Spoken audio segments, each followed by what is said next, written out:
Bonsoir Monsieur Soral. Vous rendez régulièrement hommage à un philosophe qui s'appelle Lucien Goldman. Si on ne s'éloigne pas trop du sujet, j'aimerais bien que vous nous expliquiez comment il s'insère dans votre pensée, et notamment peut-être vous expliquer le concept de conscience possible et conscience réelle. Je vous remercie. Ouais, ça c'est un petit truc chez lui. Alors, Lucien Goldman, c'est un philosophe sociologue, je le répète d'ailleurs, juif roumain. Hein, donc j'étais ami avec sa veuve Annie Goldman, c'est pour ça que ça me fait marrer quand on me traite d'antisémite, parce qu'en fait moi je suis très en guerre contre des juifs que j'aime pas et très admirateur de juifs que j'admire. Et donc c'est-à-dire Karl Marx, Georg Lukács, Lucien Goldman, et c'est pas, comment dirais-je, du bricolage a posteriori. Je leur ai dédicacé mes livres, c'est daté quoi. C'est-à-dire vous regardez, les Sociologie du dragueur, je le dédie à Lucien Goldman en tant que maître de l'épistémologie génétique, parce que Goldman c'est à la fois en philosophie un successeur et un adepte de Lukács, qui est un hegeliano-marxiste, ce qu'on appelle l'austro-marxisme, et c'était aussi l'assistant d'un type qu'on oublie un peu aujourd'hui, qui est Jean Piaget, qui est un Suisse, hein, et qui est un spécialiste de la psychologie de l'enfance, et qui est un peu le concurrent d'Henri Vallon, Henri Vallon étant plus marxiste. Tout ça, ça demande d'avoir fait des études sérieuses sur ce qu'on appelle la psychologie marxiste, notamment, ce qui est totalement effacé aujourd'hui au profit du behaviorisme ou du comportementalisme américain, ce qui pour moi est une régression terrible sur le plan de l'idée et de l'analyse. Mais donc, moi j'ai découvert Goldman parce qu'à l'époque j'achetais beaucoup de livres d'occasion chez Gibert et à Saint-Michel, et il y avait les livres de poche de Goldman, et qui étaient notamment sur la sociologie de la littérature, en reprenant les travaux d'ailleurs de L'âme et les formes, théorie du roman de Lukács, et j'avais trouvé ça incroyablement performant, notamment son livre Le Dieu caché, son analyse sociopolitique du jansénisme. Je trouvais ça incroyablement intelligent, quoi, parce que, je veux dire, là-dessus, quand les juifs se mettent à sortir de la pensée talmudique et à se tourner vers la philosophie, faire ce travail qu'ils ont souvent fait au XIXe siècle, ça devient vraiment des mecs hyper performants, comme d'ailleurs Karl Marx, quoi. Je veux dire, moi, je me suis jamais remis du génie marxiste, hein, sur un sujet précis qui est critique de l'économie politique, quoi. Qu'est-ce que c'est que le capitalisme, la bourgeoisie, la dérive de l'accumulation, etc. Toutes les implications sociales, culturelles, pour ne pas employer le mot métaphysique, etc. Donc Lucien Goldman, effectivement, dans sa pensée, il y a aussi l'idée de conscience réelle, conscience possible, qui est un concept assez simple, c'est de dire que la droite et les pessimistes s'appuient sur la conscience réelle, notamment celle du prolétariat, qui est limitée dans sa capacité de conscience, et que quand on est un progressiste authentique, un militant politique, on doit viser la conscience possible, c'est-à-dire par le travail que je fais devant vous, là d'ailleurs, d'essayer l'idée que tout le monde peut comprendre si c'est bien expliqué, et que quand quelqu'un souvent n'a pas compris, c'est qu'il n'a pas eu, là on rejoint la thèse de Sèvres, qui est la psychologie marxiste sur la question de l'emploi du temps, c'est qu'on n'a pas eu le temps de se poser la question, et le temps d'écouter les maîtres ou de lire pour vous aider. Hein, c'est l'idée très progressiste et toujours la mienne, de la philosophie pour les ouvriers de Politzer, ou de la réforme Vallon-Langevin sur l'éducation, qui consistait à dire que si on mettait le temps, n'importe quel être humain, pris sérieusement, pouvait s'élever à des hauteurs intellectuelles, quoi. Voilà, qui est quand même une théorie antiraciste, assez marxiste, bon, peut-être un peu généreuse et idéaliste, mais qui reste quand même profondément la mienne. J'aime pas trop les mecs qui me parlent de QI et de trucs comme ça, et de QI et de théorie raciale, parce qu'en général, ceux qui prennent ce genre de théorie à bras-le-corps sur l'infériorité du QI, de ceci par cela, sont en général les plus cons de leur ethnie. Hein. C'est-à-dire, comme les mecs d'ailleurs qui m'ont parlé du génie juif, c'était toujours des cons du bêtard. J'ai dit, toi, t'aurais pas été prix Nobel, hein, mec. Hein. C'est en général des casseurs de gueule, quoi. C'est toujours pareil. Donc, Lucien Goldman, il faut le lire, c'est-à-dire que il est à la croisée des chemins de la sociologie, de l'économie politique. Il est un marxiste qui a accepté les critiques de Lukács dans Histoire et conscience de classe. Donc évidemment, il faut une formation philosophique pour comprendre. C'est un penseur qui est mort en 70, prématurément d'une opération qui a été ratée, et qu'il mérite d'être redécouvert parce que c'est un des types qui s'inscrit dans ce qu'on appelle la démarche de l'épistémologie génétique, dont je parle dans mon dernier bouquin, qui est la dialectique comprendre-expliquer, qui est l'idée des cercles de compréhension en inclusion. C'est d'ailleurs, quand je parle de la triple détermination du sujet par le biologico-organique, le psychologico-affectif et l'économico-social, on est dans l'épistémologie génétique. Et malheureusement, je veux dire, c'est un sujet qui ne peut pas être vulgarisé comme ça, il faut lire, quoi.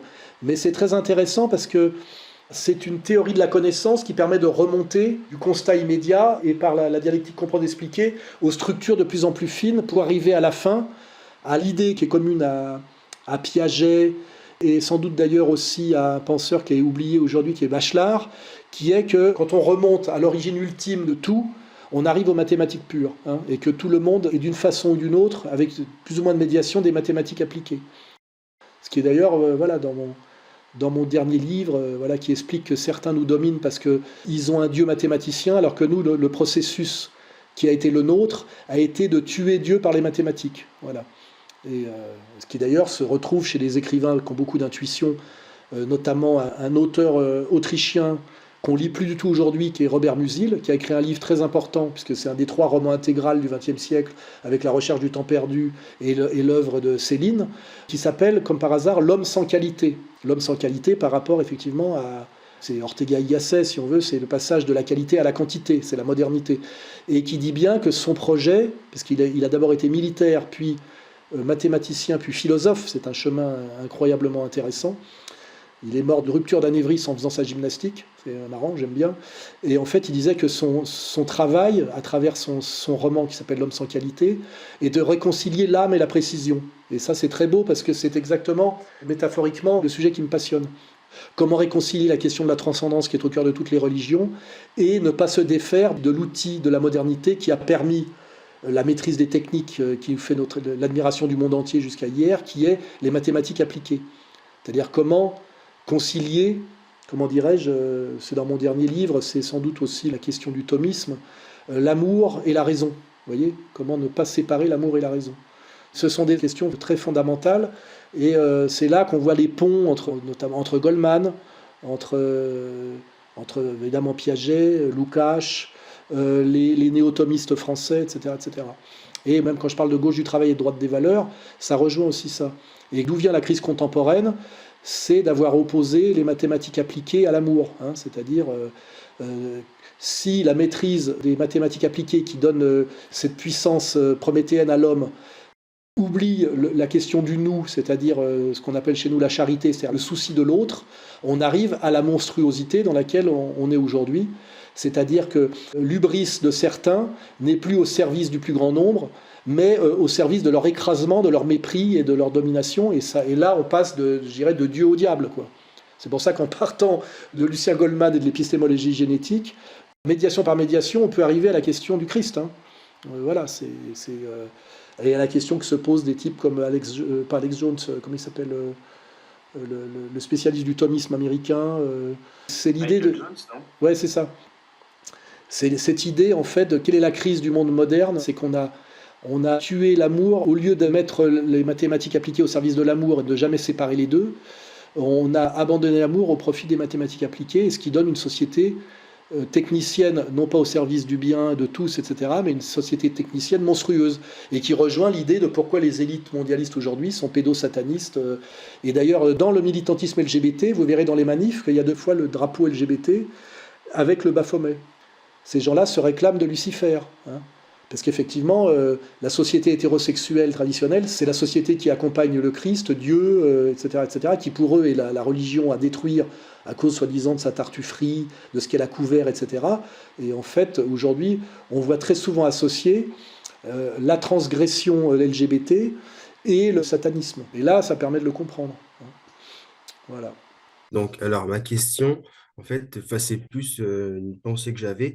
Moi, je me demandais si, en fait, Israël profitait des possibles derniers jours de Biden, en fait, pour accélérer son agenda.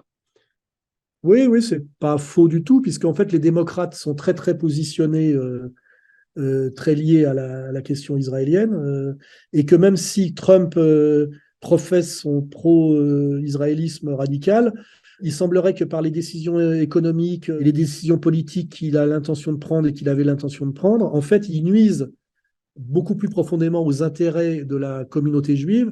Et je le rappelle que Israël n'est jamais que la conséquence de la puissance juive. Sans la puissance juive au sens de la puissance de la diaspora, il n'y a pas de réalité d'Israël. Israël est un État parasite qui vit en fait des prêts militaires et des prêts tout court, non remboursables, que lui octroie en permanence la puissance américaine.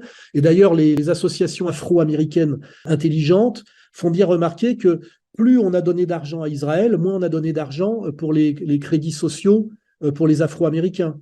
c'est quelque chose aussi qu'on constate depuis les années 70, c'est que ces budgets sociaux qui ne vont plus aux Afro-Américains, ben, ils vont à Israël. Et aujourd'hui, il se passe quelque chose aussi de très important, c'est qu'on a beau détester l'idéologie woke et le LGBTisme, on a constate un truc effaré, mais qui s'explique, c'est qu'ils sont tous pro-palestiniens. Et là, on est sur une espèce de golem, quelque chose de bug dans la matrice, c'est que ce LGBTisme a été créé pour nuire aux Blancs, la cancel culture a été créée pour nuire aux Blancs, et elle vient directement, je dirais, par des fausses médiations de la French Theory, ça vient de l'école de Francfort, hein, si on remonte bien.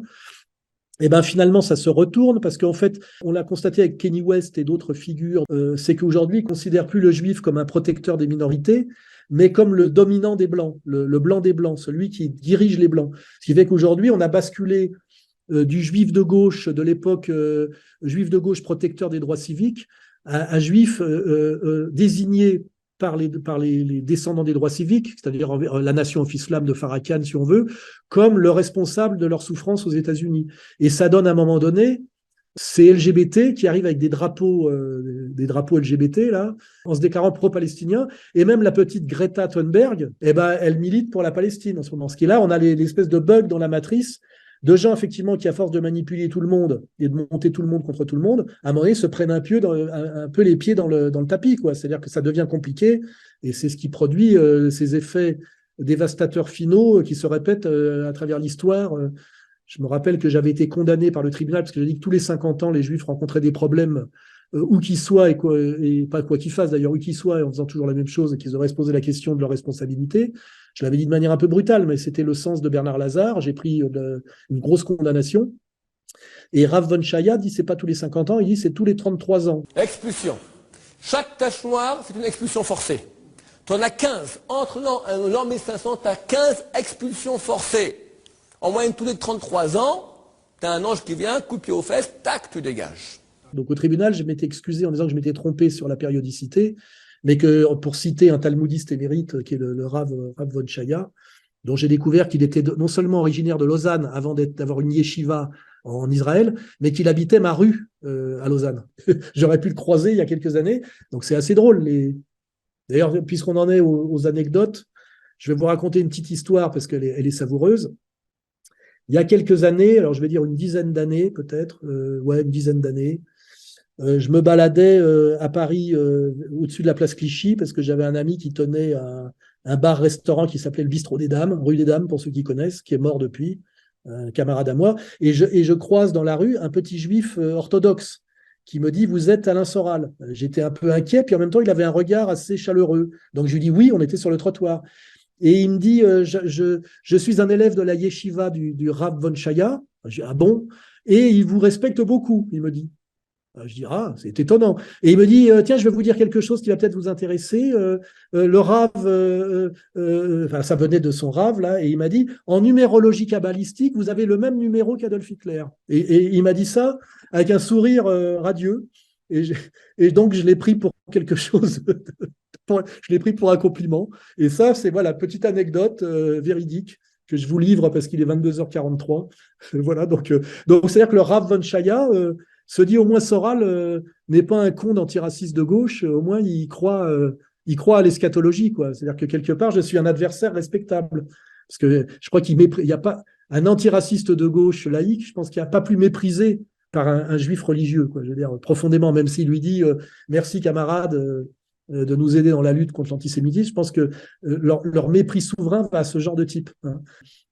Donc voilà. Et le Rav, effectivement, il paraît qu'il me respecte. Et d'avoir le même numéro en numérologie kabbaliste qu'Adolf Hitler, il paraît que ce serait un compliment. C'est-à-dire, on ne vous prend pas pour un guignol. Ce qui est sympathique.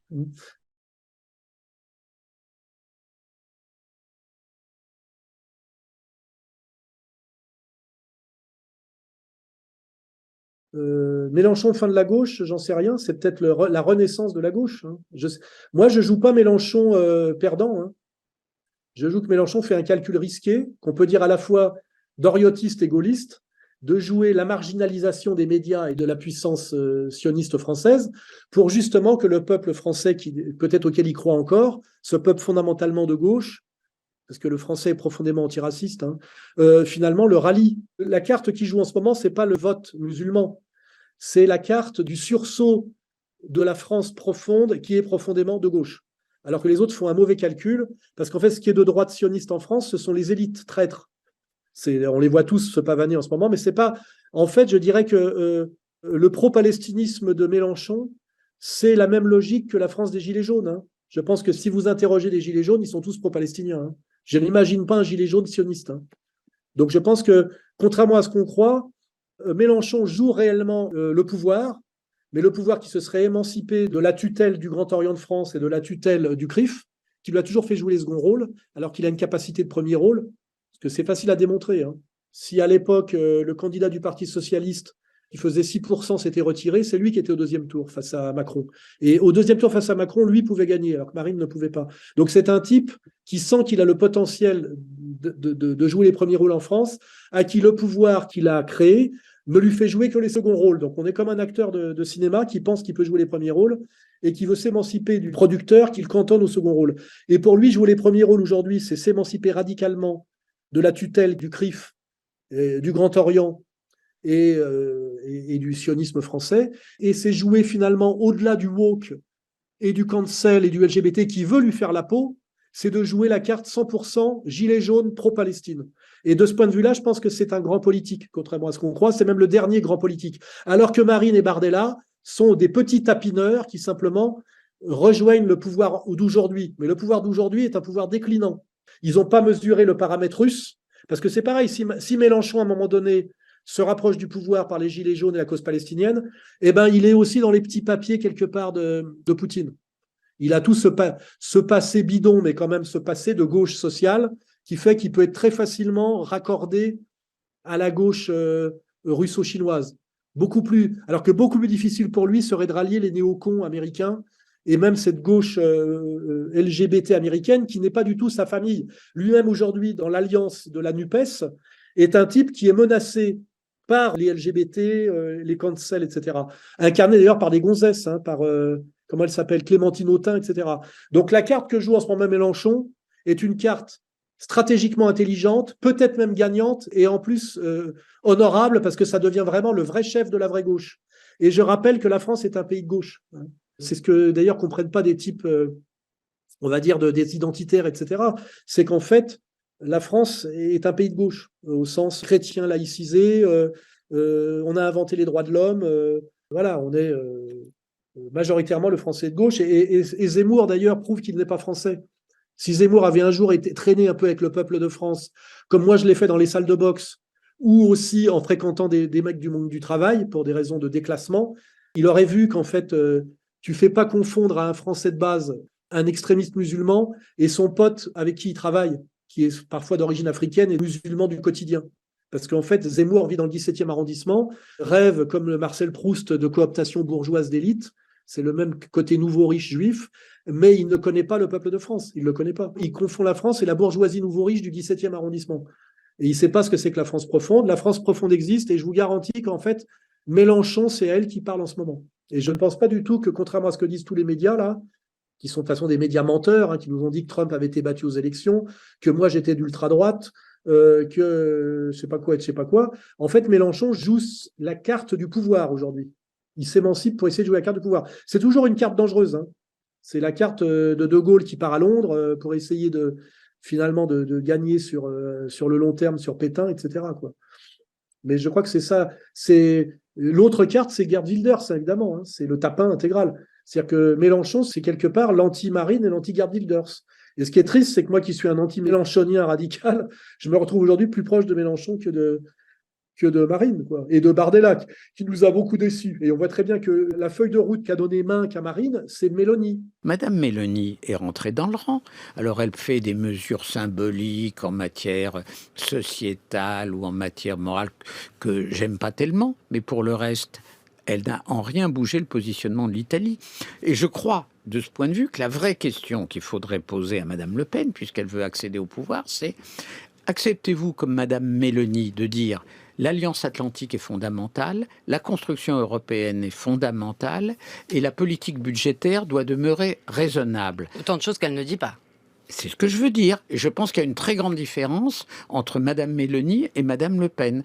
Madame Mélanie, à sa manière, est entrée dans le cercle de la raison, parce qu'elle a compris qu'on ne peut pas en sortir. Pour l'instant, Madame Le Pen ne l'a pas fait. Minc, qui fait quand même partie de ceux qui ont asservi et détruit la France et ruiné la France hein, avec Attali. Et regardez le parcours économico-politique de Minc, dit bien aujourd'hui que Marine devrait comprendre que son destin, si elle veut accéder au pouvoir, c'est Mélanie. Hein. Voilà, tout est dit en réalité. Hein. Il n'y a pas de tant de difficultés que ça. Il faut avoir la finesse d'écouter et de comprendre, et après le courage de répéter. C'est tout ce que je prétends faire, tout ce que prétend faire dans un autre domaine complémentaire Xavier Poussard. Et je veux dire, de ce point de vue-là, c'est assez clair. Hein.